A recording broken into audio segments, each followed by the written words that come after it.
Welcome to this live on dating anxiety. I'm about to be joined by my colleague Claire, who's going to talk to us about the generalized feelings of anxiety that can come up when you're dating. And this isn't exclusive to anxious attachment. This is really going to be a conversation about general feelings of anxiousness when you are dating someone, not just whether they're avoidant attached, and also how to navigate and work through this so that way you feel more confident in not only managing your own individual experience of individual experiences of insecurity, but also feel like you actually can navigate the challenges that come up as a consequence of being in an unfamiliar relationship where it might feel healthy. It might even feel like you're dating someone with avoidant attachment, because depending on the person you're with, all kinds of anxiety can show up, and it's not always down to an attachment style.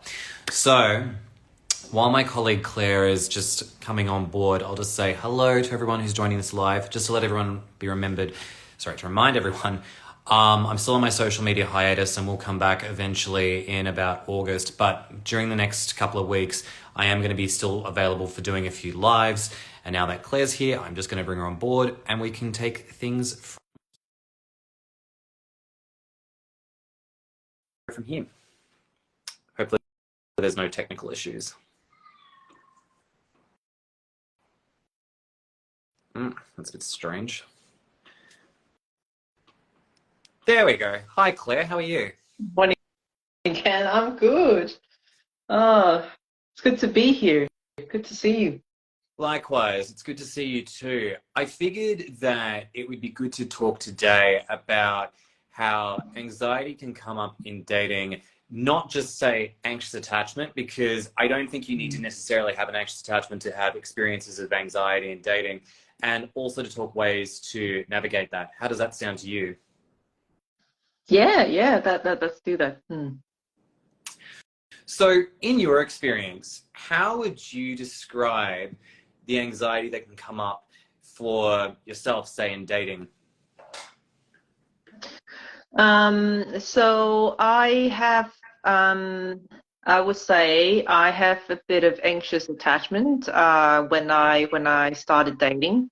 I've been on many dates in the past, and I noticed that it's something that comes like you can't control it. Like it's not something you can like, oh, I don't want to do this, or I want to do that. It's just something that comes very naturally. Like you get anxious and then you're wondering if the other person likes you. And if they don't follow up after the date, you start chasing them. You start feeling like, oh, you might be abandoned. You got to go after them, or they didn't like you. You have to do something to please them. Yeah, it comes like naturally. It doesn't comes like you don't think about it. It's just something that is sort of I guess like your attachment style with your family, your parents, caretakers, affect that intimacy part of attachment that you will have in your adulthood. So yeah, it has been I would agree with that. hard. It has been hard. Yeah.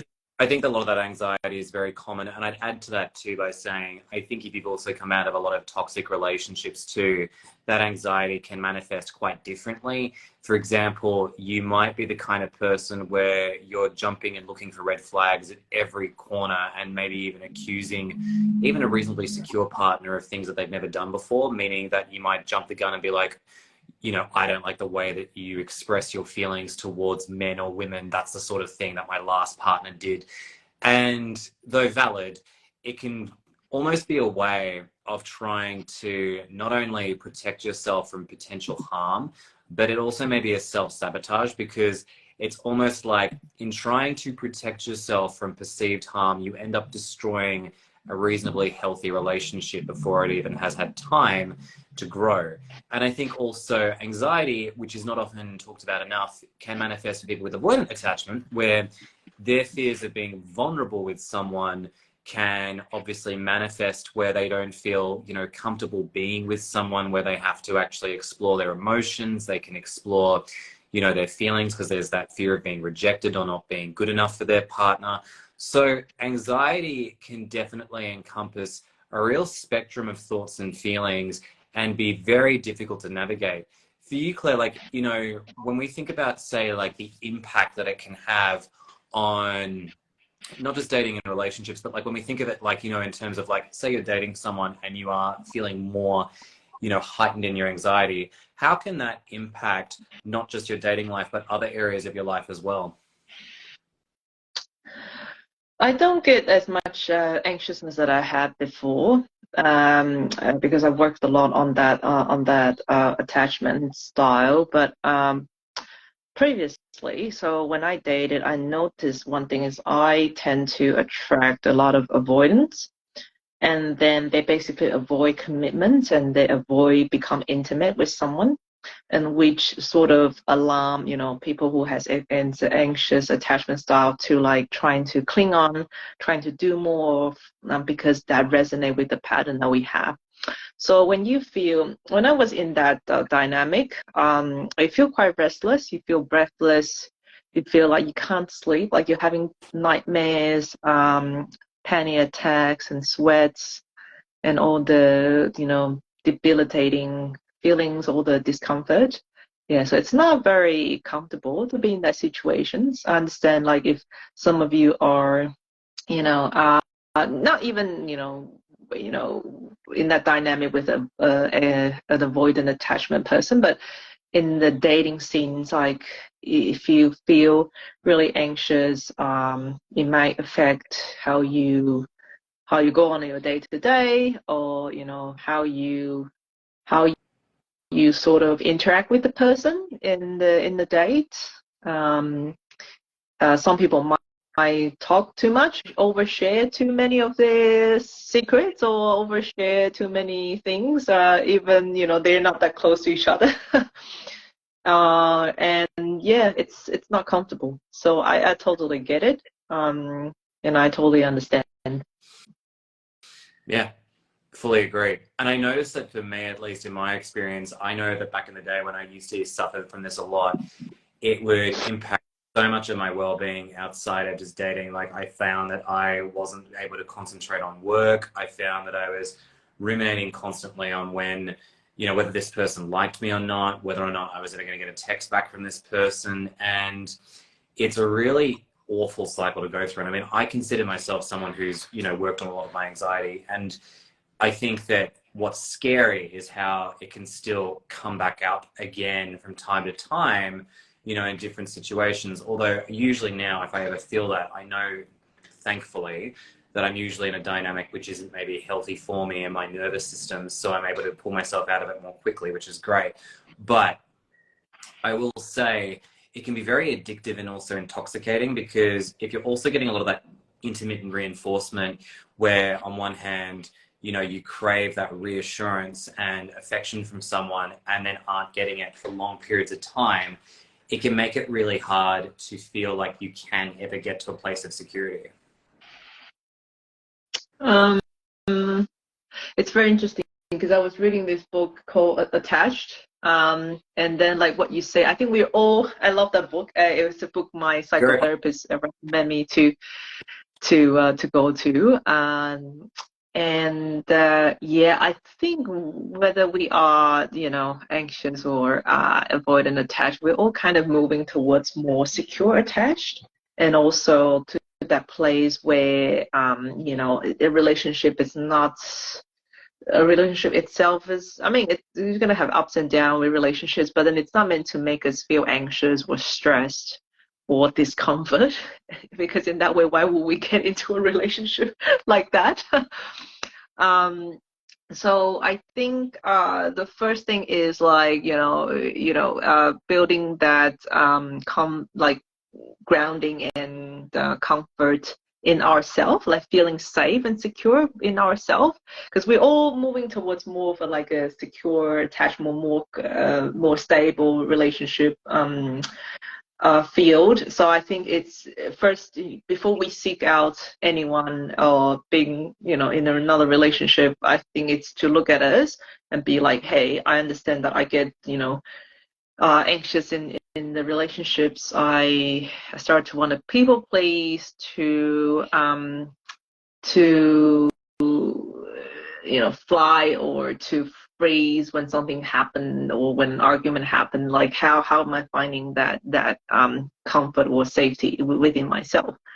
Like there are multiple ways that we can do that, before we jumping into to a relationship or having a conversation. Is that okay? I can have ways and methods that will calm and ground me in this moment, and then yeah, then I could potentially have a conversation, have the chat with the other person about maybe them not meeting our needs, or maybe something you're not happy about. So yeah. Mm. Yeah, that's also what I've learned throughout. It's like you can only communicate your needs as long as you communicate it, but not in a in a way that is not effective. Yeah. So yeah. Completely agree. And I think the journey to becoming more secure is obviously impacted a lot by, individuals' experiences of childhood trauma and, a lot of bumpiness that happens on the way through life as well too, which is just quite understandable really. And I think also, for some people, it's one of those things where being, learning to express your wants and needs is extremely difficult for a lot of people. They can say, oh yeah, I'm good at it. But I think in practice, when you're with someone where rejection is on the line and you also feel like, you aren't in control, then I think it's very easy for that anxiety to just like skyrocket for so many people because they feel like they're in a position of extreme vulnerability where they can get hurt. And I think, it's easy to then become very emotionally unavailable. Don't tell people what you're thinking and feeling. Just, keep it cool. Just go with the flow and don't even, go too deep with someone too, because, oh my God, what if this person doesn't like me? One thing I see a lot in my avoidant clients is this fear of if they'd ever get close to someone, that the person that they're dating would see them for who they are and they would hate them and that they'd be rejected. And that's why they often feel the tremendous urge to push their partner away, because they don't ever want to be fully valid. They don't want to be fully validated. They do want to be validated, but they don't ever want to be seen as someone who is, not good, someone who's ugly or shameful. And a lot of that internalized fear can manifest itself in behaviors like ghosting, in abrupt relational breakups, in severe cases of pushing their partner away or nitpicking them. And it's just amazing how when we think of like the full spectrum of anxiety, it's not an easy thing to navigate for many people. So I guess this is where I'd actually, I can throw over to you, because I know you're an expert in terms of managing and self-regulating anxiety. I was going to say, generally speaking, when you're dating someone and you start to notice what you were saying, you feel like you're becoming a bit more of a people pleaser, you feel like, you are starting to panic about the status of where things are at. What would be some of the baby steps you would teach people to start like getting your nervous system under control? Yes, yes. So I think the easiest way is to pause and then focus on some of the breathing. So there's some breathing exercise that I do teach to my clients, especially those that are on the edge, like waiting for a phone call or waiting for a rejections or waiting for something there, like antsy, feeling uncomfortable, feeling on edge.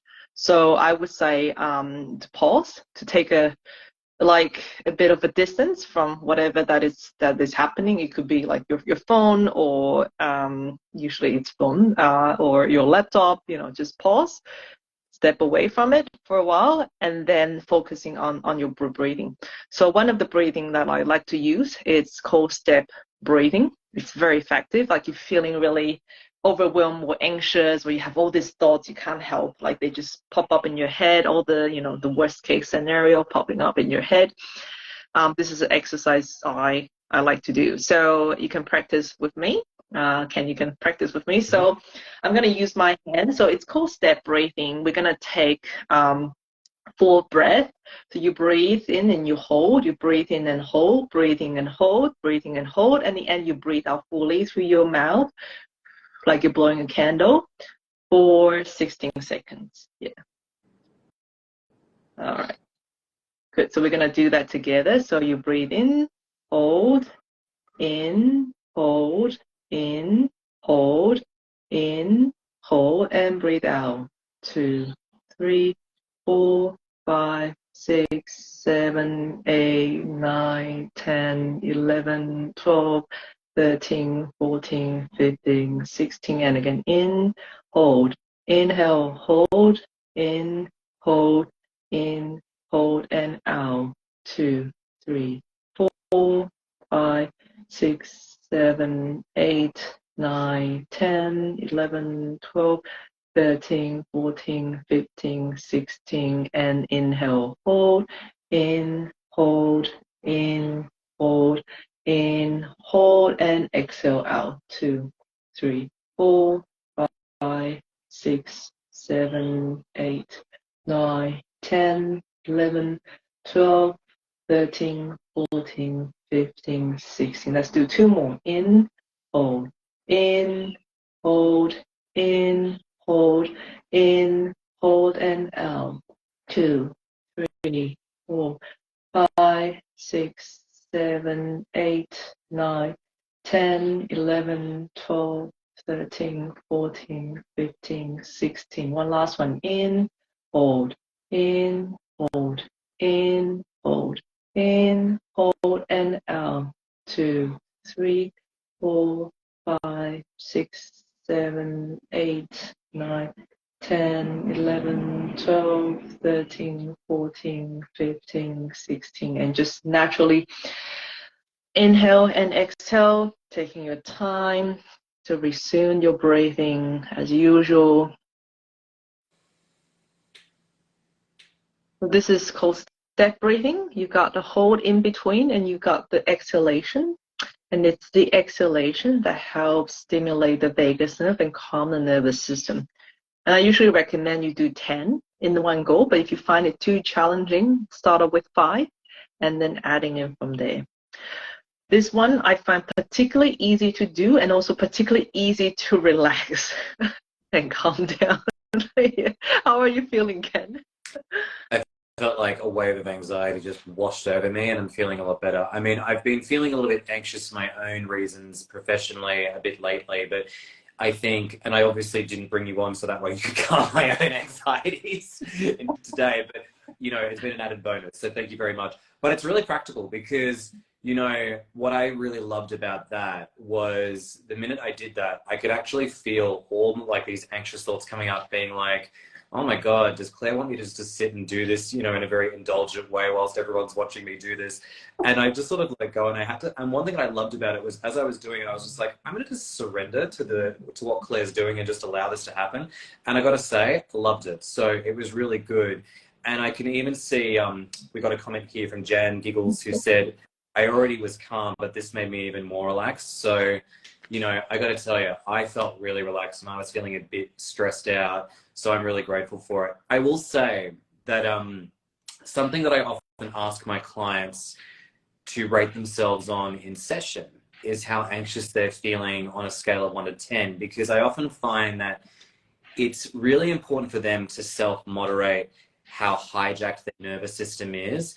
And I find that breath work is exceptionally powerful when people are in what I call a 1 to 7 range of anxiety. But sometimes if you are between like an 8 to a 10, where you're just so consumed by anxiety, that sometimes I find even my clients struggle to get themselves out of that state, even with breath work and journaling.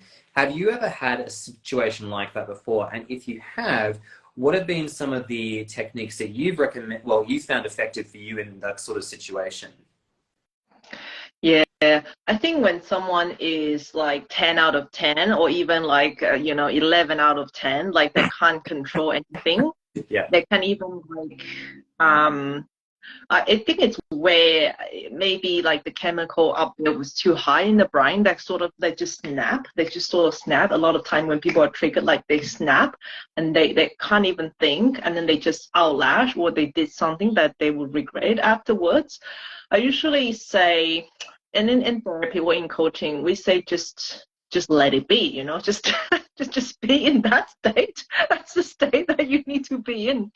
So it's That's why I always recommend my clients, my coaching clients, to practice breath work even when they're not stressed. Like you start off as a blind, it's very hard to do it when you are up with 10 out of 10. Yes. It's very challenging. And if you don't have the skills, if you're not comfortable with that breathing techniques or patterns, then it's very hard. When you already snapped, if you're close to snapping, it's hard to do it. So we usually recommend people to do it regularly, daily. So then when they are close to that, and usually it's a build up. So it's a build up, and they notice that they're close to it. They use the breath to regulate, to calm down. It's not like, oh, because I'm only here, then I use it, so then I don't snap. It's because they've done it regularly, and they've done it enough time to recognize they are close to that, and then they use the breathing techniques to calm down. Yeah. But if you're already up, 9, 10, you have to snap, then you snap. Either you snap, or you can also look for cold ice. I find cold ice or water to be really cold water to be very effective. Like you can put your cold ice on your hands or on your face, or use cold water to wash your face. That usually will help regulate the nervous system externally. Yeah, so that's something you can do. Some people go a little bit extreme. So some people, they will regularly swim in the cold water or take cold shower or wash their face with cold water daily. That helps them to regulate it on a daily basis. So then their baseline is lower than usual. So when they're going up to that 8 or 9, they are just around 7 or 8. Yeah. So it's all matter of like having a good practices before anything happens. So yeah, if you can you can incorporate some of the nervous system regulations when you're not in that, when you're like under 5 out of 10, you're starting to incorporate them, and it becomes a habit. So then you're constantly learning to regulate, because it does moves up and down, and it's really hard to, sometimes something happens, some of the trick, and you just get really close to 10 or snapping. So it's about finding that ways that you can regulate on a daily basis, and then you can always just calm down a little bit when you're having difficult times or encountering challenges. Yeah. So some of you did say there's a comment, someone's a mom, that I'm overwhelmed with my kids and anxiety is really bad. It's really hard to stop and breathe. Yes, it's very challenging when you're in that moment. I think when you're between 7 and 10, it's very challenging. So it's about breathing. It's about doing it when you're not in that state first. Like you start practicing first, like maybe in the morning or when you're more calm in the evening, and then it builds up as a habit. And then when the anxiety happens, then you kind of like, sometimes your body remembers like, oh, there's something I can do to calm myself down. Yeah, but I understand it can be really, really tough. I completely agree. And I think that integrating this as a daily practice before you get to those like 7 or 8 out of 10 is really important. And just as a heads up for everyone, I can see that there are some comments and questions, and I'll get around to them shortly because I'm definitely keen to open this up to question and answers with the time that we have available. But just going back to your point, Claire, I find that I am very, I'm still learning to do this for myself too, is to make it more of an integrated practice with breathwork, because one thing that really helped me, oddly enough, was scuba diving.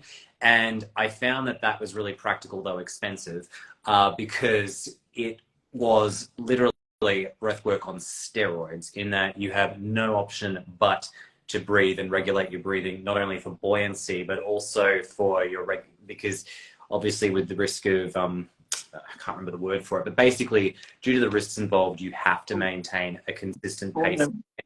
And it's one of those things where I found that over time, the value of that experience has been, really taking that as more of a daily practice. One thing I will say that I often find really helps, which is a bit strange when we think of it under these circumstances, is that when I'm in that 8 to 10 range, which can happen every now and then, I actually find I need something quite distracting to take myself out of that. And that's where I find, even oddly enough, going on social media to look at really mindless content like dogs, mental health memes, can help me personally to just like distract myself from whatever it is that I'm bothered about and bring me back down to more of a 1 to 7. I often find too that if I'm playing video games, watching a movie, or watching TV that's just light and fluffy, that also helps me to get out of that state. So that way, when I am back between 1 to 7, I can then start to regulate myself again. And most important of all, and this is something I always tell my clients, is you're anxious for a reason. There's a trigger here that's done this to you. And some of these things, you won't even realize it's happening until it's too late. And that's why it's really good to work backwards, being like, what do you think tripped you out with this? And I know that for many people that I work with, it's often the inconsistency of dating that often causes people to be really tripped out. Like, for example, classic one, you have an amazing date with someone, you feel like it's amazing, they tell you it was amazing, then you don't hear from them for 48 hours. And you're understandably just spiral of being like, what did I do wrong? I feel like maybe this person could be avoidant. I'm worried that I may have said something wrong and they don't like me anymore. And it's very hard in those moments to snap out of that. And also to come back to yourself and being like, okay, I think what's coming up here, which is a big one for a lot of people, is I'm having fear of abandonment. I'm having fear of maybe not being good enough. And we have to remember too, there's not usually just one trigger to a lot of these sort of things too. Usually there's many that are happening at once. And the worse your experiences of anxiety, in this case, it can be because you've not only got all of those triggers happening, but there's a lot of trauma that's also backing that up too, which is making it worse for you. I know for me now, if I'm dating someone who's more avoidantly attached, I can still feel activated, but it's very easy for me now to get back to a place of security to be like, okay, what do I need to do in order to calm myself and also make myself get to where I need to be? Because having gone through the process of working through a lot of this stuff, I'm not as bothered by it anymore or feeling like, oh my God, I'm worried about them leaving me. I'm like, honestly, if this is how I'm feeling right now, that's a problem for me and I don't like it. And it's either going to get better or it's not. So it's a bit of a journey to get that state of feeling more, that you can take matters into your own hand without relying on your partner or the person you're dating. But the value is that, your anxiety in those sort of situations can actually be a great sign that you feel quite wobbly and that there needs to be some equilibrium ASAP. Otherwise, this is not going to be a healthy experience. Yeah, I think anxiety, like people look at anxiety like it's a bad thing or it's a negative emotion. But again, like those emotions and those feelings exist because it's telling us that we need to attend to something. So I really always tell my clients, like I work with a lot of business owners, especially those who are really anxious. I always tell them like it's really a sign where it's a message to tell you to look closely at something. Like we always say, if you're triggered by something, then be grateful of that trigger because it's actually telling you to look at the things that you haven't attended to. For example, like if you are triggered by a rejection and that is linked to being abandoned, then it's really important to look at that abandonment, like where that comes from and how that has been developed, and to work through that abandonment as well. And it's not just in relationship. I know, Ken, you specialize in relationship and dating, but it's like all across areas in your life, like literally. Like Yeah. I actually have some business owners, clients, and they are avoidant attachment style. And then the way they are showing up in relationship, it's similar to the way they're showing up in business. Like, like literally, I can see that across the different areas in their life. And it's interesting. It's like how you do one thing is how you do another. So it's all about relationships, right? But then it's the worst is in their intimate and in relationship.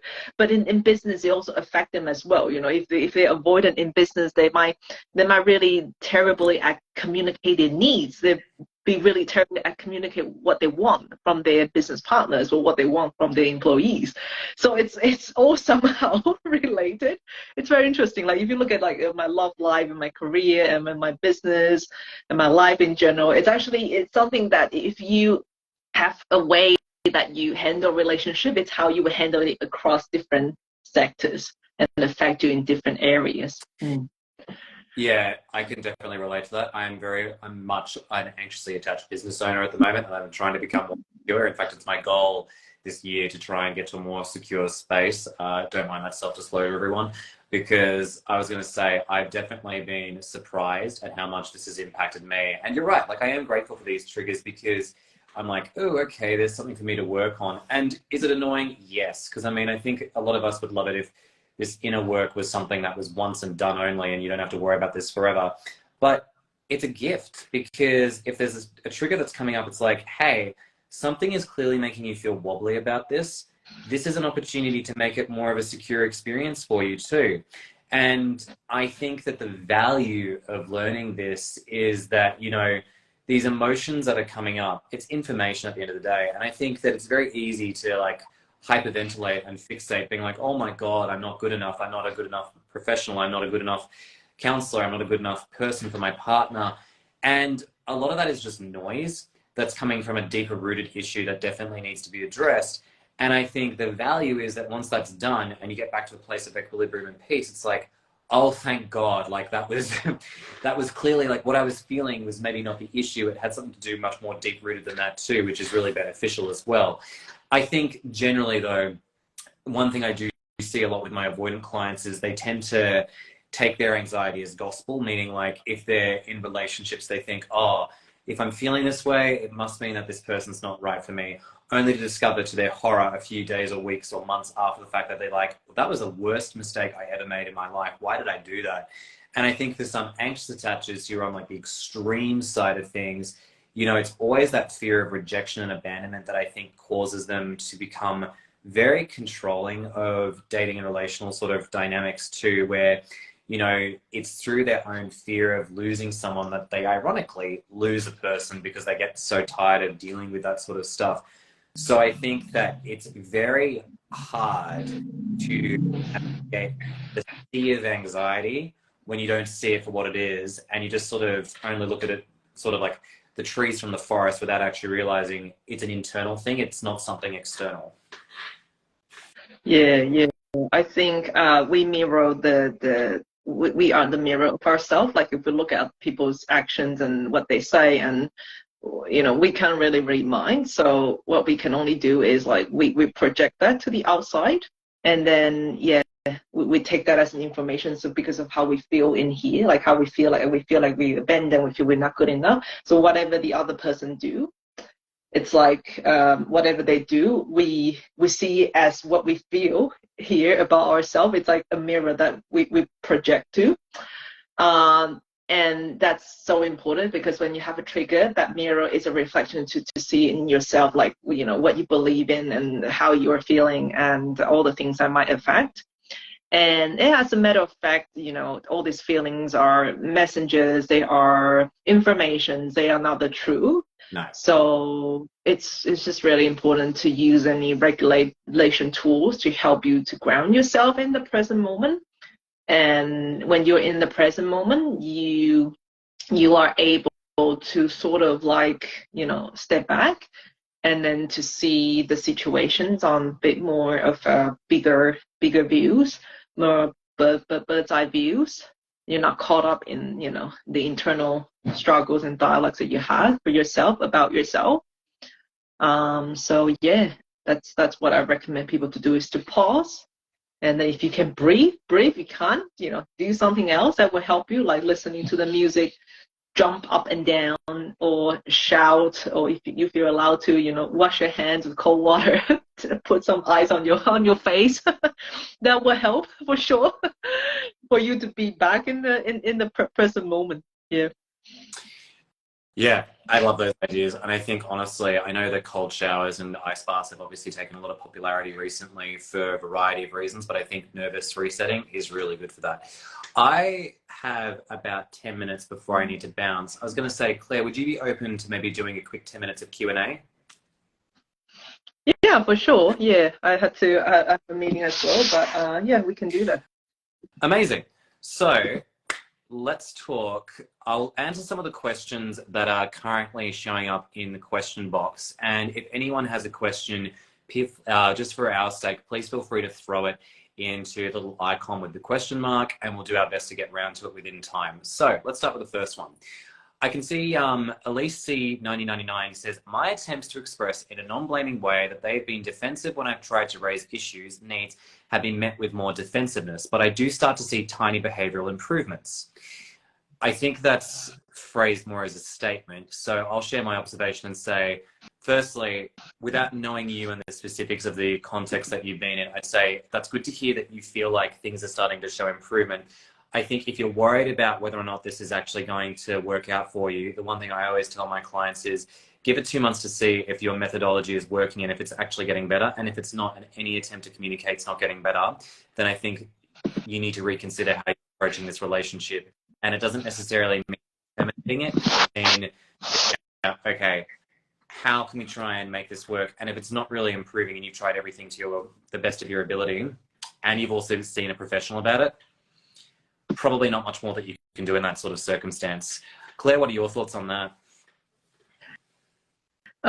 Is it about blaming, or is it about what was the, yeah. I think to rephrase it, this individual is basically saying they've tried communicating in a non-violent way, their wants and needs. For example, hey, babe, I really love interacting with you. I just, feel like at times that I may be pouring in more effort into our communication, especially when we're not hanging around together. I'd love it if I just got a bit more text messaging from you, on the days that we're not seeing each other. I think what I'm hearing is they're coming back with a bit of defensiveness, being maybe like, oh, but I'm just really busy. I don't have time for you. Or at worst, maybe saying like, I'm not responsible for your needs. And I think the final part of this is them saying, but I do start to see tiny behavioral improvements. So overall, this is more of a statement than a question. So what are your thoughts on that? Yeah, I think it's challenging when it comes to relationship because you have your wants and needs, especially when it comes to like your like how you receive love. I think everyone is different. Some people need affirmations and physical touch. It looks like here like you need more affirmations on a day-to-day, more open communications and regular communications. It seems like it has improved. It seems like it's getting better, but yeah, I think it's just a lot of times understanding that another person's defensiveness is not your responsibilities, but also how they react to other people's needs as well, because they might feel like you are blaming them like that. That's why I ask, is it like it just sounds like someone's blaming someone, like they might feel like you're blaming them, but then just reassure them it's nothing, that you're just really opening up about your needs. Like maybe you need to communicate, sending texts a bit more, maybe 3 times a day, maybe during break hours and things like that. Like, so just to put it very specific and contextual. So letting them know that you're not blaming them, letting them know that you just need that's your love language perhaps. And then yeah, if there's improvement, I think it's good. And also just be mindful that everyone's love language is different. Everyone's needs for communicating on a regular basis are different. So it's good that you have opened that to the other person. Yeah, it's just, letting it sink in and taking some time for that to happen. Yeah, I completely agree.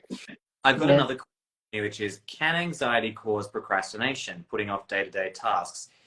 I'd say I think anxiety and avoidance can both be a cause for procrastination. And I don't mean necessarily attachment related avoidance or anxiety. I mean, like, for example, avoidance would be something like, I'd rather put off my goals of working towards my dream because it just feels like it's too much right now.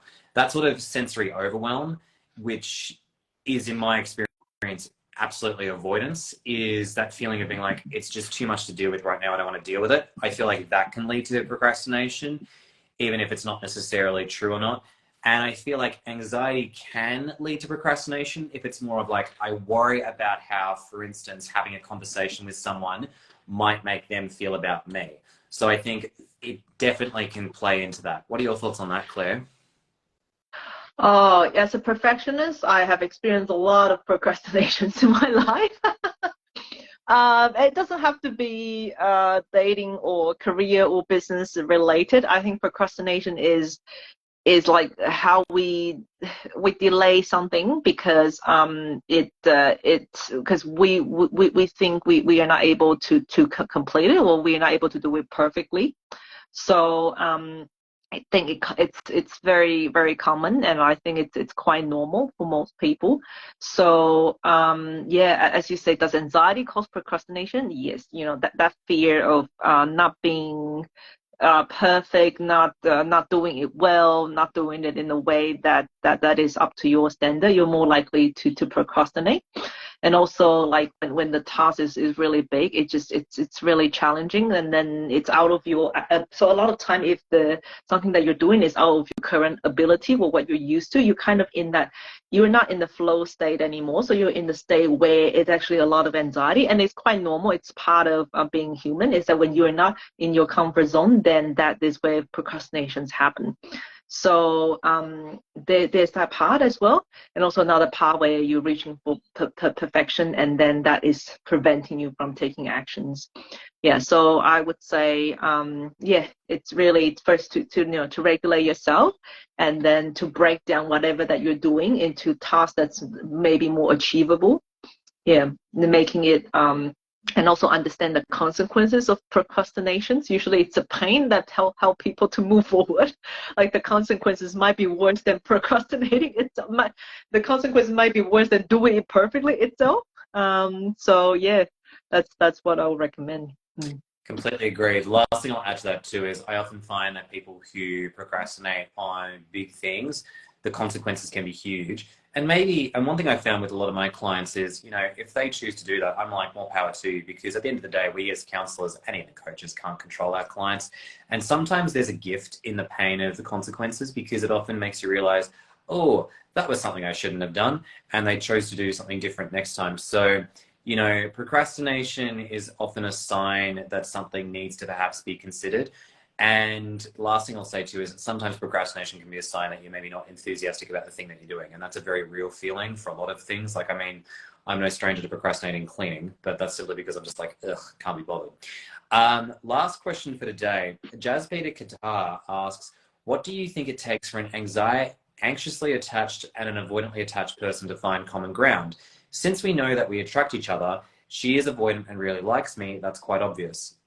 I think if I had to overly simplify my answer to this, it would require willingness and accountability, meaning both people are willing to, be aware that there's an issue that's getting in the way of becoming more secure with one another, and keep taking the action to actually work towards getting more secure, because you can be aware that there's an issue, but if you do nothing about it, then that's as good as done. So that's my very overly simplified answer to that. What are your thoughts on that, Claire? Oh, it's when I was in anxious attachment, I think this was like the most fun. I was trying to work through a relationship with the avoidant attachment guy, and then because we have no common goal, so then it was really hard. Like he just didn't want to be in any relationship, so it was very challenging. But in your case, I think it's if it's like mutual connections, if it's something you guys want to explore and working a little bit more towards, then yeah, it's definitely worth the effort to have the chat and then to work through it together. Sometimes it might not be comfortable because you will both have triggers that you will trigger each other really, really easily and frequently. And that's normal. That's very common for someone who is anxious attachment and avoidant attachment, is you will have triggers that you basically trigger off each other really easily. But then having a goal, having uh and like a direction, not even like big goals, it's just a direction where when you want to spend more time with each other, whether you want to explore this together, whether you want to get to know more about each other, then that's something you can talk about and then move towards. It's to help each other work on the triggers. Yeah. Completely agree. And I think it's a really important conversation to have regardless of your attachment, because the reality is people are going to get triggered all the time by stuff, and how you go about navigating it is so damn important. And unfortunately, not many people who are avoidant will want to work through their stuff. Not many people who are severe in their anxious attachment will want to work on it too. It's far easier to project the problem on the other person and accuse them of being the issue. But at the end of the day, in traditional non-abusive related dynamics, there's two sides to this story, and it's so important to understand how you know, yes, your partner plays a part in this, but also how is your trauma coming up and impacting you in these dynamics? The reason I'm moving away from abusive sort of dynamics is usually they're they're a little bit different, and I think that it's very easy to play devil's advocate in those situations, but we have to remember that abusive relationships are unfortunately a cluster unto themselves and very difficult to apply that same two sides to every story, especially if there's a lot of chronic abuse going on. Yes, yes, that would be really, really different. But yes, well, thank you all for the questions. It's very interesting of how the questions have come along. But I think we're kind of running out of time. So if you have any further questions, feel free to drop in the comments, and we'll get back to you. And yeah, if you are, if you just want some of the breathing exercise or other tools to regulate your nervous system, feel free to jump on my Instagram, and we've got some of the free tips in our links that you can download. Yeah, welcome everyone to jump on and to grab a free copy to help regulate your anxiety. I think that honestly sounds like a really good strategy for people who are watching this, because I think that a lot of people would find your resources extremely beneficial. And if they want to do that, and I will provide your details, obviously, with video and also in my description, where can people find you just for ease of reference? Yeah. So you can look at on Instagram, Breathe Into Peace, and you will find me on I'll leave my account in the handle in the comment as well. Yeah, and I know for me, obviously people can find me on my page. I'm pretty easy to find at kenreed.co. And at the moment, like I've mentioned online, I'm currently on my social media hiatus for a period of time, just recharging before I come back. So I will be taking very small amounts of time to just like interact where necessary, but I'm going to be taking a great time off just to recharge my batteries. But other than that, though, Claire, it was so good to see you again and to have this conversation today. I really enjoyed that breathwork activity, the step breathing. I'm actually going to try that in a minute today because I'm having a big self-care day for myself. So thank you very much for being here. I really appreciate it. And let's definitely connect again soon for another live. Yes, yes, absolutely. My pleasure, Ken. I'll catch you around, guys. Thank you, everyone. And thank you, Claire. Bye. Bye-bye.